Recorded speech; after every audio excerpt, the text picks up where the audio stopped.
Bab 41. Keributan di kota. Redleaf Town, Fountain Plaza. Seluruh plaza diwarnai merah oleh matahari yang terbenam. Ada cukup banyak pemain lifestyle. 1. Mendirikan warung makan dan menjual makanan ringan yang unik untuk domain dewa. Makanan ringan ini terasa lezat, dan mereka jauh lebih baik daripada makanan lezat di kehidupan nyata.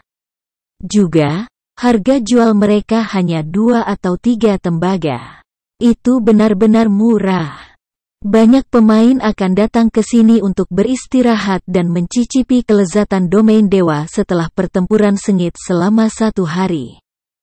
Lagi pula, mereka hanya bisa menghasilkan puluhan tembaga dalam 1 hari, dan setelah dikurangi biaya yang dikeluarkan, mereka hanya akan dibiarkan dengan sedikit lebih dari 10 tembaga.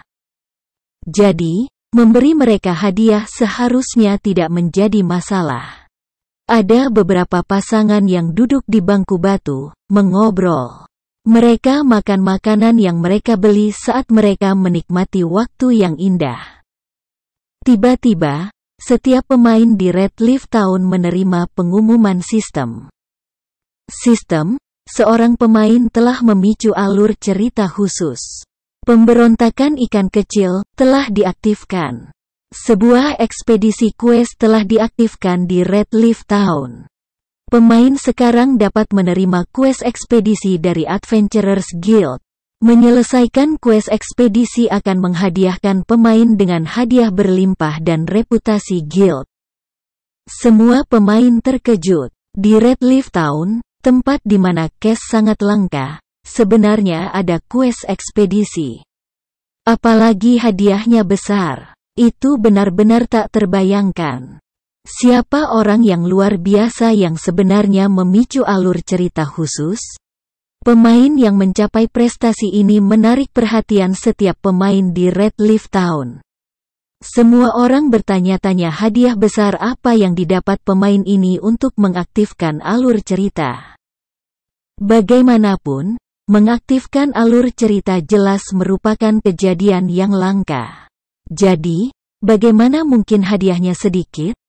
Cukup banyak pemain mulai memiliki pikiran jahat mereka sendiri. Mereka ingin membunuh pemain yang mengaktifkan quest alur cerita. Sayangnya, pengumuman sistem tidak mengungkapkan nama pemain. Dibandingkan dengan rata-rata pemain, berbagai geng besar berada dalam keadaan kacau. Pada tahap permainan ini, selain membersihkan dungeons, tidak ada satupun quest yang mampu meningkatkan reputasi guild. Sebuah guild membutuhkan reputasi guild untuk naik level. Selama persekutuan mereka dapat mencapai level 21 langkah lebih awal, mereka akan bisa mendapatkan manfaat persekutuan yang sesuai, menciptakan keuntungan besar di atas persekutuan lain. Saat ini, kota-kota lain di sekitar Sungai Scarlet juga menerima pengumuman sistem yang sama, itu bukan hanya Redleaf Town. Semua persekutuan besar mulai menyusun rencana untuk perang salib mereka melawan Little Fishman. Sementara itu, Si Feng, yang menjadi penyebab semua keributan ini, saat ini duduk di dalam rumah lelang. Rumah lelang adalah tempat yang sangat nyaman. Barang-barang yang dilelang oleh pemain tidak hanya terbatas di Redleaf Town, mereka dapat dilihat dan dibeli di ratusan kota dan kota kecil di bawah pengaruh White River City. Namun, rumah lelang sangat licik. Mereka membebankan biaya penanganan 5% untuk semua barang yang dilelang, sehingga barang di sana biasanya sangat mahal. Namun, rumah lelang tidak diragukan lagi adalah tempat terbaik bagi pemain untuk menjual barang-barang tertentu secara anonim. Juga, sudah cukup lama sejak domain dewa dimulai. Para pemain telah mengumpulkan cukup banyak koin, dan persekutuan besar seharusnya sudah mengumpulkan banyak dana. Jika Si Feng mendirikan sebuah kios di Redleaf Town, dia tidak hanya akan menarik perhatian, dia juga mungkin menjadi sasaran orang-orang seperti Flaming Tiger. Lebih penting lagi, alasan Si Feng memilih rumah lelang adalah bahwa ada terlalu sedikit pemain di Red Leaf Town yang mampu membeli barang yang ia rencanakan untuk dijual. Namun, itu cerita yang berbeda jika ada ratusan kota yang bersaing untuk mereka. Oleh karena itu, Si Feng menempatkan armor pelat besi misterius di rumah lelang, menetapkan harga dasar pada 25 koin perak. Kemudian, dia menempatkan 5 buah peralatan perunggu, dengan harga dasar armor plat di 3 koin perak, dan yang lainnya di 2 koin perak. Adapun Greatsword Fine Gold level 10, hasil menempatkannya di lelang akan terlalu menakutkan untuk dibayangkan. Senjata ini bernilai setidaknya 2 koin emas, yang setara dengan 200 koin perak. Saat ini, bahkan 1 koin perak sangat berharga, jadi siapa yang bisa membeli senjata?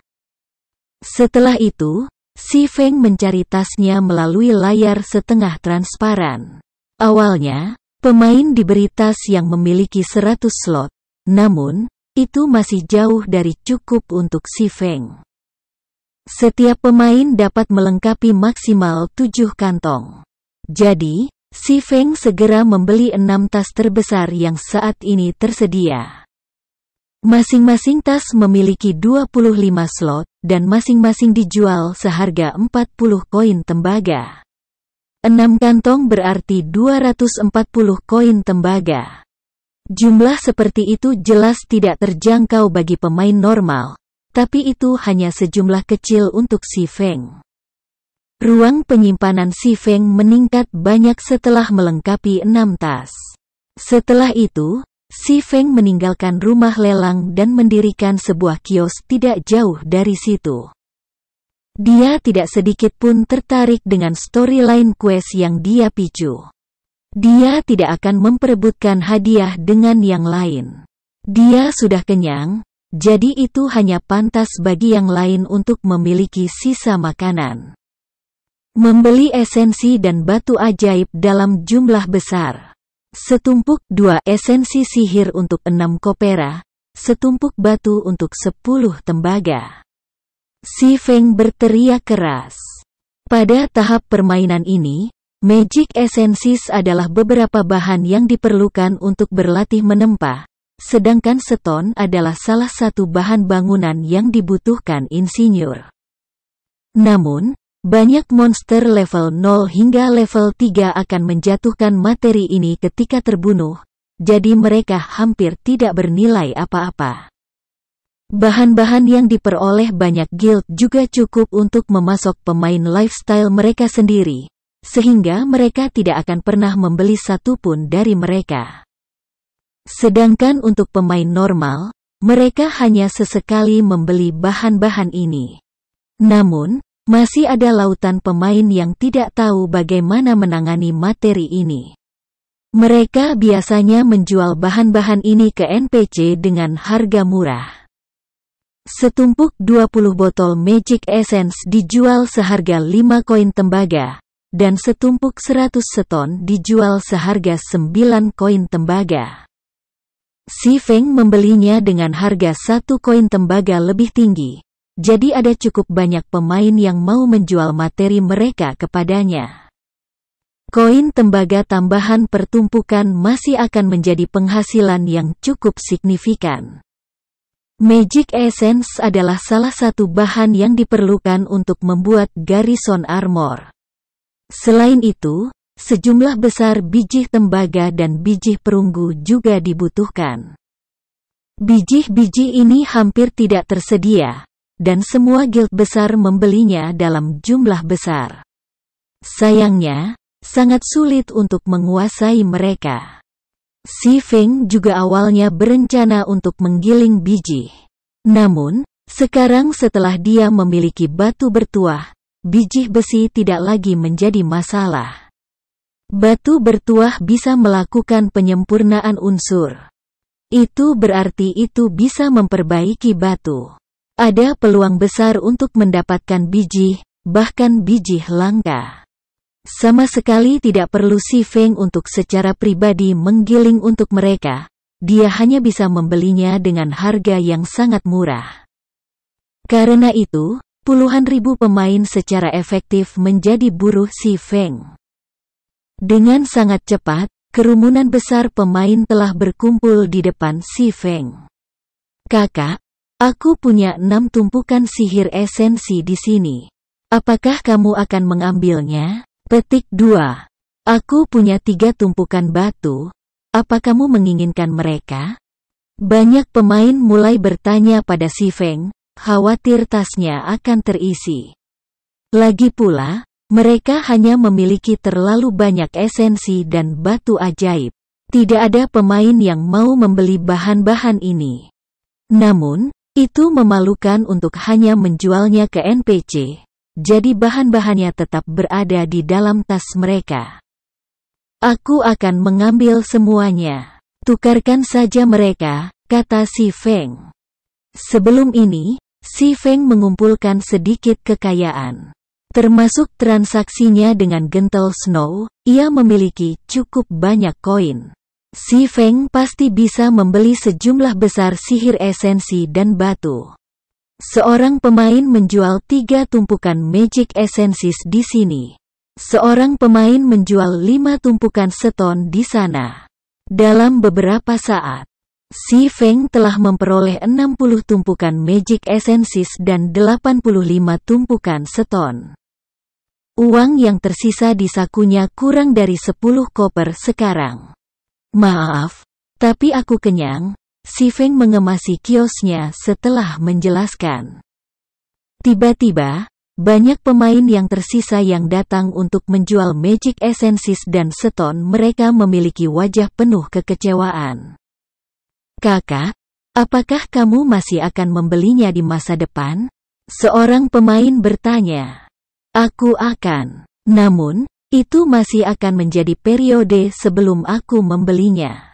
Kalian semua bisa menyimpan mereka untuk saat ini. Si Feng dengan tegas berkata. Jumlah esensi sihir dan batu yang baru dibeli Si Feng masih jauh dari cukup baginya untuk menjadi magang penempaan tingkat lanjut 3. Setelah meninggalkan jalan bisnis, Si Feng tiba di asosiasi tempa. Dia membayar 5 koper untuk menyewa Basic Forging Room selama 1 jam. Di dalam Basic Forging Room, semua peralatan yang diperlukan untuk menempa disediakan, pemain tidak perlu membeli peralatan mereka sendiri. Ruang tempa tingkat menengah jauh lebih baik, itu bisa meningkatkan tingkat keberhasilan penempaan sebesar 3%. Namun, biaya 1 perak per jam untuk menggunakan ruangan itu. Adapun kamar tempat tingkat lanjut, itu tidak tersedia di kota kecil. Mereka hanya tersedia di kota besar.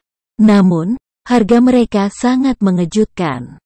Catatan TL, 1 pemain gaya hidup, lifestyle.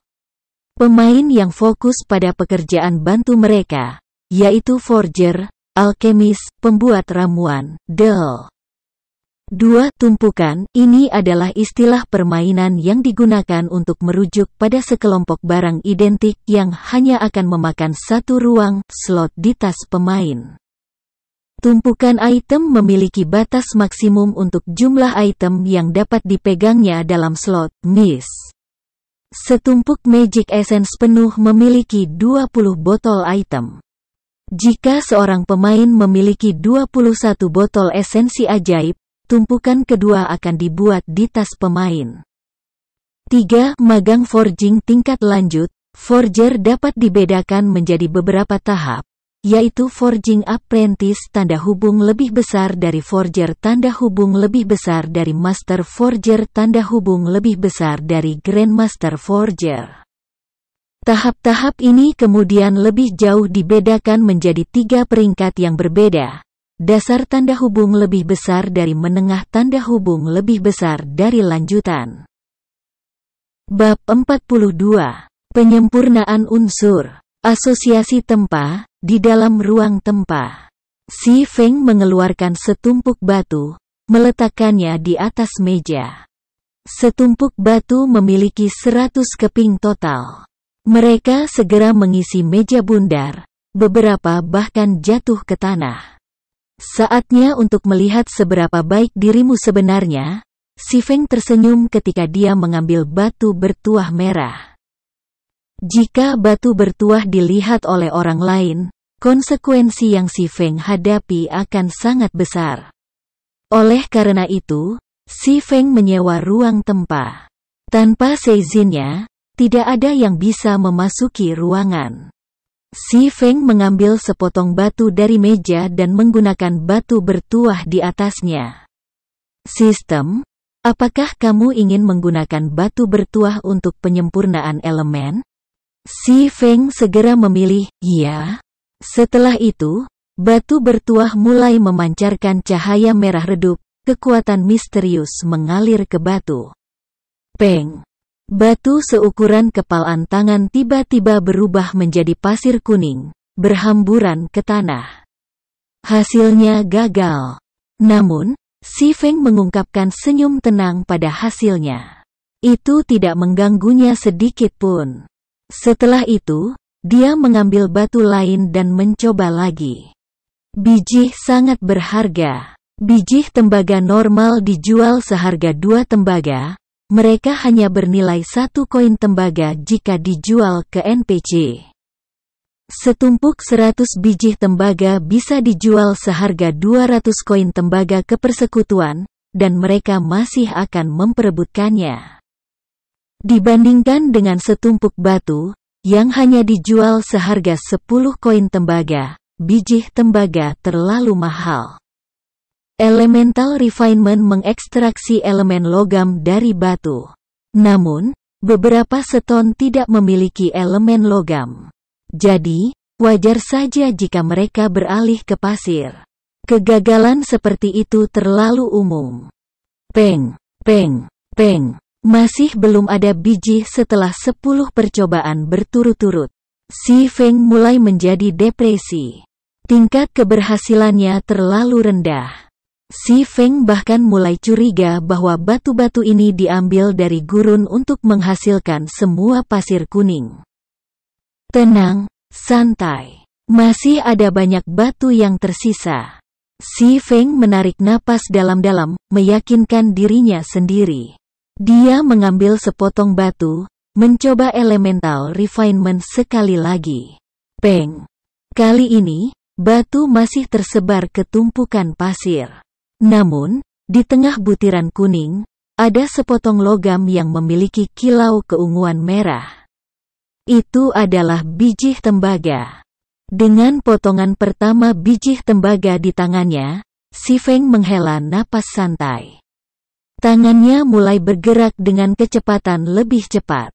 Semua batu di atas meja batu berubah menjadi pasir kuning dalam beberapa saat. Tumpukan seton telah menghasilkan total 23 keping biji tembaga dan 2 keping biji perunggu.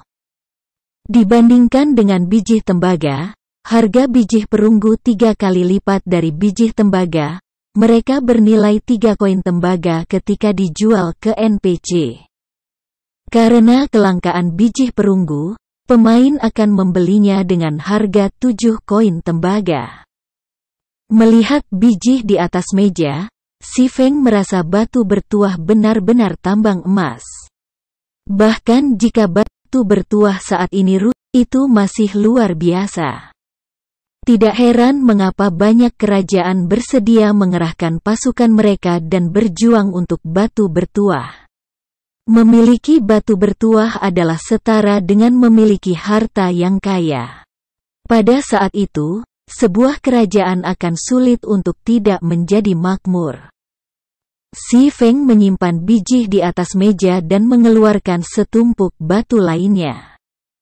Tumpukan demi tumpukan batu menghilang, sedangkan jumlah pasir kuning menumpuk di bukit kecil. Untungnya, ruang tempat dapat dibersihkan dari sampah hanya dengan mengklik satu tombol. Setelah menekan tombol bersihkan, bukit kecil pasir kuning menghilang dari pandangan. Setelah menghabiskan waktu 1 jam, Si Feng telah memperbaiki 40 tumpukan seton. Dia telah memperoleh sedikit lebih dari 7 tumpukan biji tembaga dan sedikit lebih dari 1 tumpukan biji perunggu. Mereka akan bernilai lebih dari 20 koin perak jika si Feng menjualnya. Sementara itu, biaya untuk mendapatkan biji ini hanya 4 koin perak. Perbedaannya 5 kali lipat dari harga. Itu keuntungan absolut. Yang paling penting, biji turun dalam jumlah yang sangat kecil, jadi tidak mungkin untuk membelinya dalam jumlah besar. Si Feng menerima pemberitahuan sistem saat dia meninggalkan ruang tempat. Sistem, Violent Bear Armor yang kamu tempatkan di rumah lelang telah terjual. Setelah dikurangi biaya prosedural, 31 silvers 53 koper telah ditempatkan di tasmu. Sistem, Darkstar Boots yang kamu tempatkan di rumah lelang telah terjual. Setelah dikurangi biaya prosedural, 3 silvers 21 koper telah ditempatkan di tas kamu. Serangkaian pemberitahuan dari rumah lelang membuat bibir si Feng tersenyum.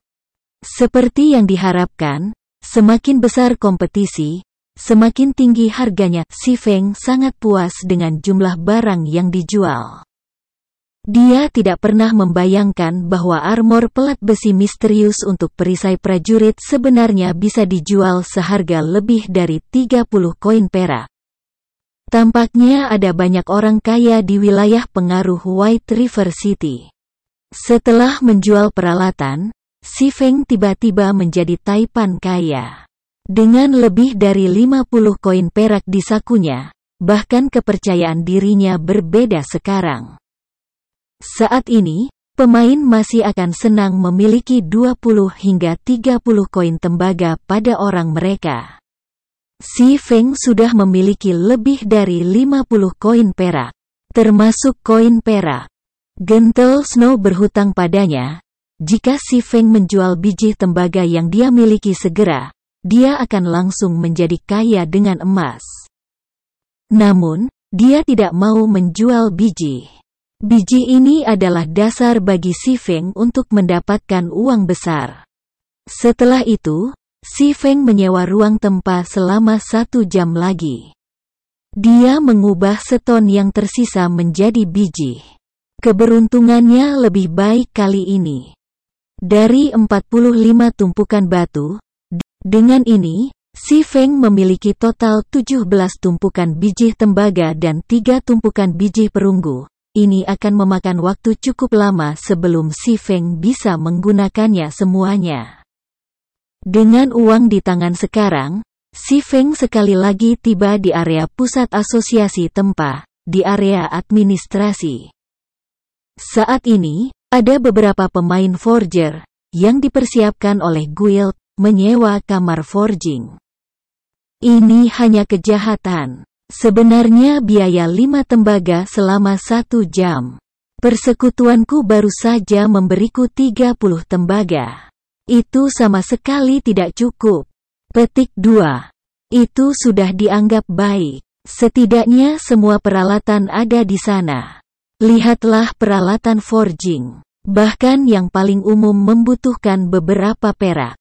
Seluruh set akan menelan biaya lebih dari 30 koin perak.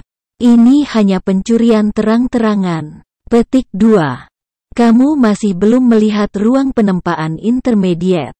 Harganya 1 silver per jam, tetapi ruangan hanya meningkatkan tingkat keberhasilanmu sebesar 3%. Bahkan guild kelas 1 tidak akan bisa menangani harga seperti itu. Petik 2. Beberapa forger terus mengeluh. Mereka sangat membenci harga yang ditetapkan oleh asosiasi tempat. Namun, ada juga sedikit tanda bahwa mereka menyombongkan suara mereka. Lagi pula, mereka mendapat dukungan dari guild mereka, sedangkan pemain normal bahkan tidak akan bisa menyewa ruang tempat, belum lagi meningkatkan level tempat mereka. Si Feng mengelilingi para pemain ini, berjalan menuju manajer asosiasi, mengatakan, aku ingin menyewa ruang penempaan tingkat menengah. Boleh aku tahu berapa lama kamu ingin menyewanya? Pemuda pucat yang merupakan manajer asosiasi dengan bersemangat bertanya. Saat ini, sebagian besar petualang adalah orang miskin.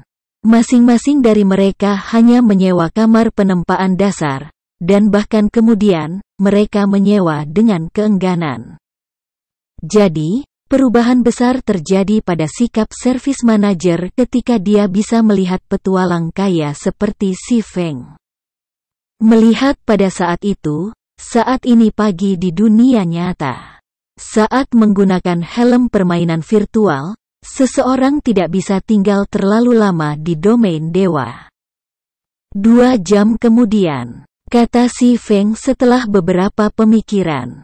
Baiklah, ini kuncimu. Itu akan menjadi total 2 koin perak. Manajer menyerahkan kunci itu kepada si Feng, tersenyum. Si Feng mengeluarkan 2 koin perak mengkilap, menempatkannya di atas meja dan berbalik untuk pergi. Para pemain yang sebelumnya telah membahas tipu daya asosiasi forging semuanya tercengang. Mereka bahkan mengira sedang berhalusinasi. Namun, mereka memang koin perak di atas meja, dan bukan koin tembaga berwarna merah tua. Sial, seorang Taipan. Seorang elementalis laki-laki berkata dengan iri. Kakak Taikun, adik perempuan tahu cara menghangatkan tempat tidur. Pemain perempuan cantik dan genit mengedipkan mata ke si Feng, menyanjungnya. Bukan hanya uang kotor, aku pasti akan menjadi magang penempaan tingkat menengah selangkah di depannya, kata seorang pria laki-laki dengan nada masam, meskipun ia tahu itu tidak mungkin. Fasilitas ruang tempa menengah jauh lebih baik daripada yang dasar. Di permukaan, ruangan itu sendiri hanya meningkatkan tingkat keberhasilan penempaan sebesar 3%. Namun, termasuk fasilitas yang menyertai ruangan itu, tingkat keberhasilannya meningkat setidaknya 5%. Bagi seorang forger, perbedaan tingkat kesuksesan 5% seperti perbedaan antara langit dan bumi. 13. Buku penempaan. Si Feng mengambil kunci ke ruang penempaan menengah dan naik ke lantai 2, mengabaikan wanita muda yang menggoda itu. Lantai pertama asosiasi tempa hanya memiliki kamar tempa dasar, sedangkan kamar tempa menengah terletak di lantai 2. Jika dibandingkan dengan lantai pertama, ada jauh lebih sedikit orang di lantai 2. Hanya ada NPC yang berjalan di sekitar. Pemain tidak akan datang ke tempat ini sama sekali. Juga, hanya ada 20 kamar tempa menengah, tidak seperti kamar dasar, yang berjumlah 50. Si Feng memasuki ruang penempaan menengah. Ruangan itu jauh lebih besar dan halus. Fasilitas yang tersedia juga lebih baik daripada ruang basic, terutama hammer dan flame. Kedua item ini sama sekali tidak sederhana. Si Feng mengangkat palu putih keperakan yang diletakkan di atas anyaman besi. 100 Refinement Hammer, pangkat perunggu. Item tempa, saat tempa, tingkat keberhasilan meningkat sebesar 3%. Persyaratan, kekuatan 4. Hanya 100 Refinement Hammer ini saja yang sulit didapatkan oleh pemain. NPC palu terbaik yang dijual adalah Common Hammer. Palu itu tidak meningkatkan tingkat keberhasilan tempa. Adapun mencuri 100 Refinement Hammer ini, itu adalah tugas yang mustahil. Barang-barang milik ruang tempa tidak bisa diambil oleh pemain. Api di sini juga luar biasa. Alih-alih warna kirmizi yang biasa, warna kuning, api di sini terbakar dengan warna merah kirmizi. Itu bukan api biasa, tapi api misterius. Si Feng melihat deskripsinya. Api iblis scarlet, tingkat 1 api misterius. Barang khusus, memiliki suhu yang sangat tinggi. Item yang dilebur dengan flame akan memiliki kemurnian yang lebih tinggi. Saat memperbaiki ramuan atau memalsukan item, akan ada peningkatan yang pasti dalam tingkat keberhasilan. Api misterius adalah api yang langka dan kuat. Api ini memiliki kekuatan yang berbeda-beda dan mereka dapat dikategorikan ke dalam 9 tingkatan. Tingkat pertama adalah yang terlemah, sedangkan tingkat ke-9 adalah yang terkuat. Namun, bahkan tingkat pertama api misterius bukanlah sesuatu yang bisa dengan mudah diperoleh oleh pemain. Karena kelangkaan api misterius, harganya di dalam domain dewa sangat tinggi. Termasuk fakta bahwa pembuatan ramuan dan penempaan membutuhkan api misterius, harga api misterius menjadi lebih mengejutkan. Pernah ada flame tier 4 yang menyebabkan puluhan guild kelas 1 memperebutkannya. Setelah kematian jutaan pemain, flame akhirnya berakhir di tangan World Dominator. Tidak lama kemudian, pembuat ramuan utama di World Dominator naik menjadi Grandmaster ramuan, meningkatkan pengaruh World Dominator dengan lompatan besar. Si Feng memiliki kerinduan besar di dalam dirinya ketika dia melihat api misterius yang terbakar. Itu adalah kehausan seorang forger. Tepat ketika si Feng berpikir keras, dia tiba-tiba teringat suatu hal. Pada bulan kedua operasi Domain Dewa, Persekutuan kelas 3, Glorious Light, telah menemukan api misterius tingkat 2, api iblis biru es. Flame ditemukan di 100 Ghost Forest. Dan penemuannya menimbulkan kecemburuan besar pada persekutuan lain. Pada saat itu, ada banyak pemain gaya hidup yang telah mendaftar untuk bergabung dengan Glorious Light. Memungkinkan kekuatan persekutuan untuk secara tiba-tiba meningkat dan menjadi tiran dari kota kecil. Namun, ada juga banyak guild yang mengumpulkan informasi secara rahasia, ingin mendapatkan api misterius untuk diri mereka sendiri. Tentu saja, Shadow bukan pengecualian untuk ini. Shadow telah menemukan lokasi dan metode untuk memperoleh api misterius dari lingkaran dalam cahaya mulia. Sayangnya, api misterius seperti itu hanya muncul sekali, tidak pernah muncul lagi setelah mereka pergi. Penemuan ini menyebabkan banyak guild membuang usaha mereka. Saat dia berpikir tentang api iblis biru es, si Feng tiba-tiba mulai memiliki niat terhadap api misterius ini. Jika dia bisa membuatnya sendiri, itu pasti akan sangat membantunya di masa depan ketika dia memulai persekutuannya sendiri. Selain itu, Flame akan sangat membantu dalam mendorong si Feng untuk menjadi pemalsu sejati. 1. Namun, si Feng masih perlu mengeluarkan rencana yang tepat untuk mendapatkan api iblis biru es. Dia perlu menyiapkan banyak hal sebelum dia bisa mendapatkan api. Setelah itu, si Feng mengeluarkan desain tempa Garrison Armor. Tanpa membuang waktu, ia langsung memilih untuk mempelajarinya. Sistem, kamu telah belajar cara menempa Garrison Armor. Setelah itu, si Feng menempatkan semua bahan yang dibutuhkan ke atas meja batu. Kemudian, dia mengeluarkan Book of Forging yang sangat berharga dan mulai menempa. Si Feng adalah Basic Forging Apprentice. Tingkat keberhasilannya untuk menempa peralatan biasa level 0 tidak melebihi 20%, dan setelah penempaan yang sukses, ada peluang 40% baginya untuk mendapatkan 1 poin kemahiran.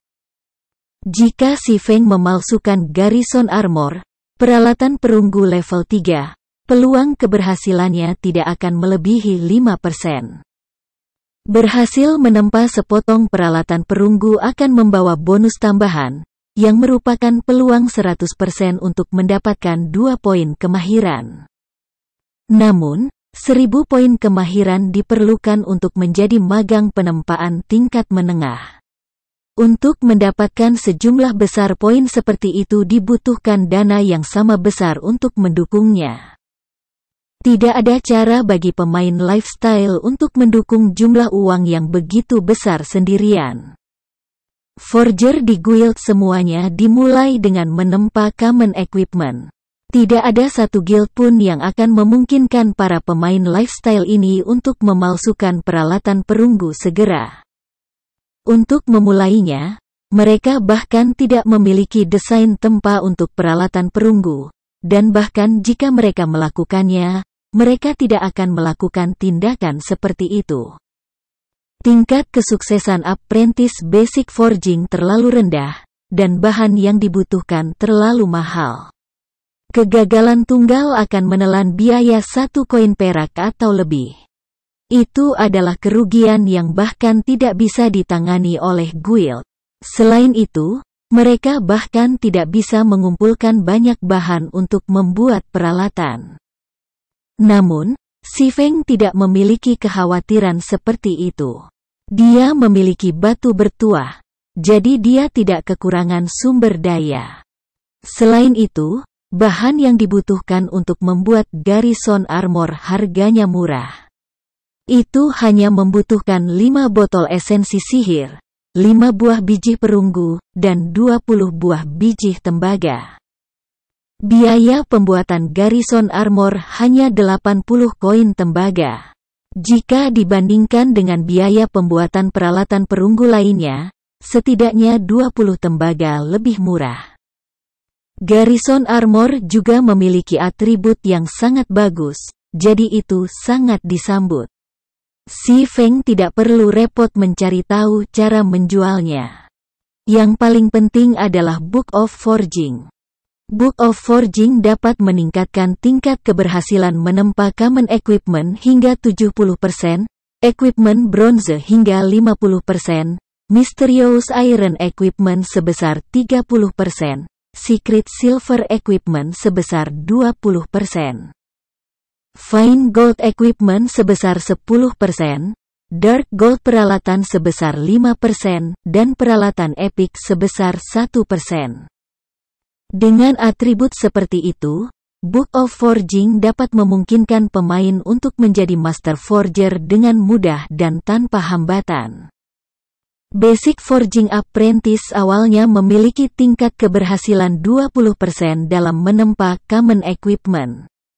Termasuk 70% dari buku, tingkat keberhasilan akan menjadi 90%.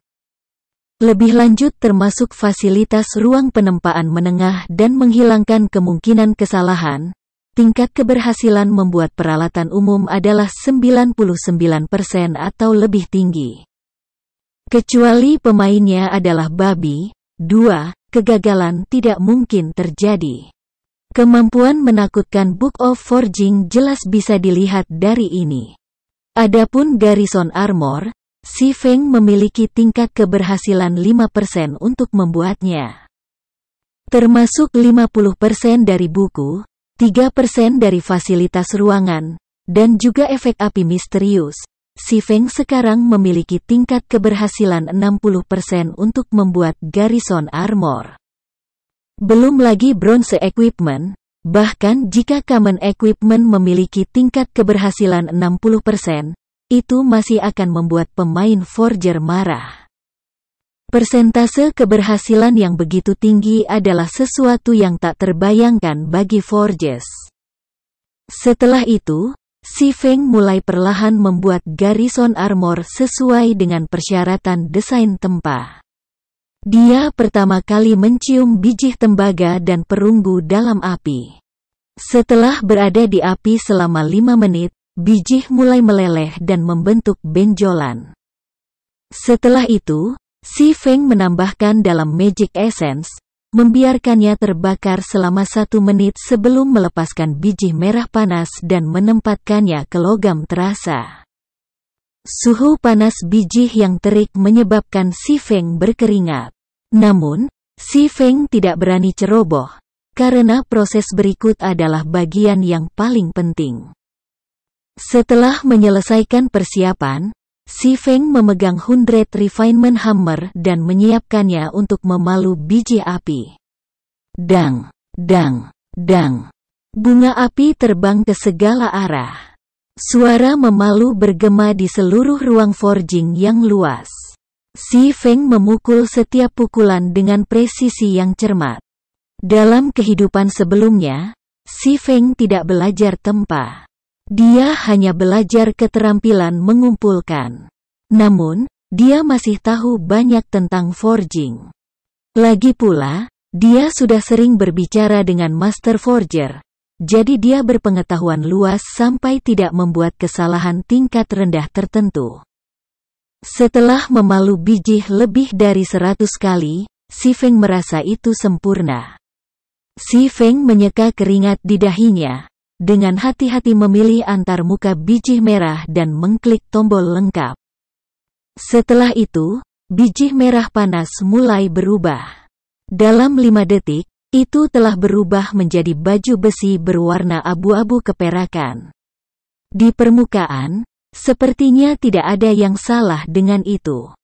Namun, penempaan peralatan yang sukses tidak hanya bergantung pada penampilannya, ada juga kualitasnya. Kualitas termasuk atribut dan peringkat peralatan. Peralatan perunggu yang ditempa dengan buruk akan memiliki peringkat mereka menurun menjadi biasa, atau atribut dasar mereka tidak akan memenuhi standar. Oleh karena itu, Si Feng memilih informasi armor, memeriksa apakah itu berhasil atau gagal.